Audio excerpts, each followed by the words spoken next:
રાજકોટ જિલ્લાના ધોરાજી તાલુકાનું વાડોદર ગામમાં બનાવવામાં આવેલ દવાખાનામાં ભ્રષ્ટાચાર થઈ રહ્યો હોય તેવો સ્થાનિક લોકોએ આક્ષેપ કર્યો છે. ધોરાજી તાલુકાનું વાડોદર ગામ અને આજુબાજુના અન્ય 3 થી 4 ગામના આરોગ્ય અને અન્ય બીમારીઓ માટે ધોરાજી તથા ઉપલેટા અને અન્ય ગામમાં સારવાર માટે લોકોને હેરાન થવું પડે છે, જેને લઈ ગ્રામજનો દ્વારા ઘણા સમય અગાઉ રજૂઆત કરવામાં આવી હતી. અંતે વાડોદર ગામમાં આરોગ્યની સેવાઓ માટે દવાખાનું બનાવવામાં આવે અને તેના માટે અંદાજે 650 વાર જમીનનું સંપાદન કરી જમીન ગ્રામ પંચાયત દ્વારા આપી અને લાખો રૂપિયાનો ખર્ચ કરી આ દવાખાનું બને એટલે આ બિલ્ડિંગ તૈયાર થાય તેમ સરકારી તંત્ર દ્વારા કોન્ટ્રાક્ટ આપવામાં આવ્યો હતો.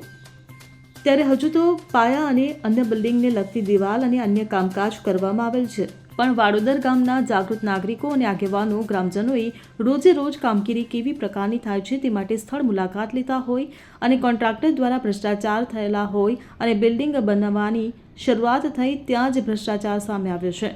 નબળી ગુણવત્તાનું કામ હાલ થઈ રહ્યું હોય ત્યારે વાડોદર ગામના લોકોએ આ બિલ્ડિંગનું કામ બંધ કરાવ્યું અને ઘણી પ્રકારની ખામીઓ અને ભ્રષ્ટાચાર થયેલ હોય તેવા આક્ષેપો કરવામાં આવ્યા છે.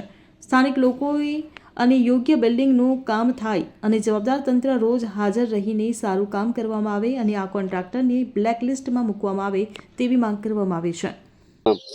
રાજુ ડાંગર વાડોદરમાં જે દવાખાનું તમારા બધાના સહયોગથી થયું છે, શું કહેશો બાબત? આ કામમાં અમારા ગ્રામજનોની ઘણા સમયથી માગણી હતી કે એક સરકારી હોસ્પિટલ વાડોદર ગામમાં આવે. બરોબર, આજુબાજુના 3-4 ગામને ફાયદો થાય, પ્લસ વાડોદર ગામમાં અમારે 35,000-40,000ની વસ્તી છે, તો એ બધાને ફાયદો થાય માટે અમારા ગ્રામ પંચાયત તરફથી આશરે 750 વાર જમીન સંપાદન કરી અને અહીંયા એક આશરે 5 લાખ ઉપરનું કામ છે. એટલે એજન્સીવાળાને કામ છે, એટલે કામ ચાલુ કર્યું એણે ચાલુ વરસાદમાં કામ ચાલુ કર્યું. બરાબર છે, એટલે નીચેથી ઓલા ડોગલા ભરી અને કોલમ ઊભા કરી અને પછી એમાં કાળી માટી જે આમાંથી નીકળી હતી અંદર નાખીને એની ઉપર બેલાનું ચણતર ચાલુ કરી દીધું. હવે 2 દિવસ થયા તો એ બેલાની જે દિવાલ હતી એ દિવાલ નીચે પડી ગઈ. પછી આમાં નબળી ગુણવત્તાવાળી કાંકરી છે, નબળો સિમેન્ટ વાપરો છે, તો અને પાછળ જે ખાડો છે એ ખાડાનું પાણી આખું અંદર આમાં જાય છે, આના પાયામાં જાય છે. તો અમારી એ માગણી છે કે આ એજન્સીવાળા પાસેથી કામ લઈ અને બીજી એજન્સીવાળાને કામ સોંપે અને આ જે તે સરકારી અધિકારી છે 3-4 દિવસે એકવાર વિઝિટ કરે, અહીંયા આવીને જોવે કે કામ નબળું થાય તો ગમે ત્યાં રોકાવે. આ તો ગામના જાગૃત નાગરિક તરીકે અમારી બધી ફરજ હતી એટલે અહીં જોયું અને કામ અમે અત્યારે બંધ કરાવ્યું છે. હવે પછી જે કાંઈ થાય આમાં 10 વર્ષ આ કામ નહીં રહે. આ 4 બિલ્ડિંગ એવું નબળું કામ કર્યું છે આ લોકોએ. અમારી એ માગણી છે કે આ કામ નબળું નહીં અકાવી.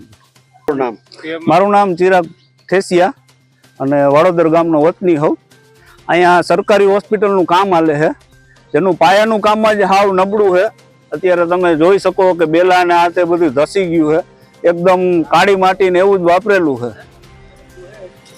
કેટલો ખર્ચો આવેલો છે, કેટલા સમયથી કામ ચાલુ છે અને શું તકલીફ પડે છે આમાં? તકલીફ એવી છે કે આ પાયોને અત્યારે હાવ નબળા કર્યા છે અને કામની વાત કરી કેટલાનું છે તો 5 લાખ ઉપરનું જ છે, એટલે તો એજન્સીને આપેલું હોય કામ. શું તમારી માગણી છે? મારી માગણી સરકાર અને અધિકારીને એટલું જ કહેવાનું છે કે આ જે કોઈ એજન્સી છે એની વિરુદ્ધ તાત્કાલિક પગલાં લે અને બીજી સારી એજન્સીને કામ આપે અને રિકન્સ્ટ્રક્શન કરાવે આખું. અલ્પેશ ત્રિવેદી સાથે CN24 ન્યૂઝ, ધોરાજી. હવે જુઓ દેશ દુનિયાની તમામ ખબરો તમારી આંગળીના ટેરવે. ઉઠાવો મોબાઈલ અને Google Play Store પરથી ડાઉનલોડ કરો અમારી CN24 ન્યૂઝ મોબાઈલ એપ.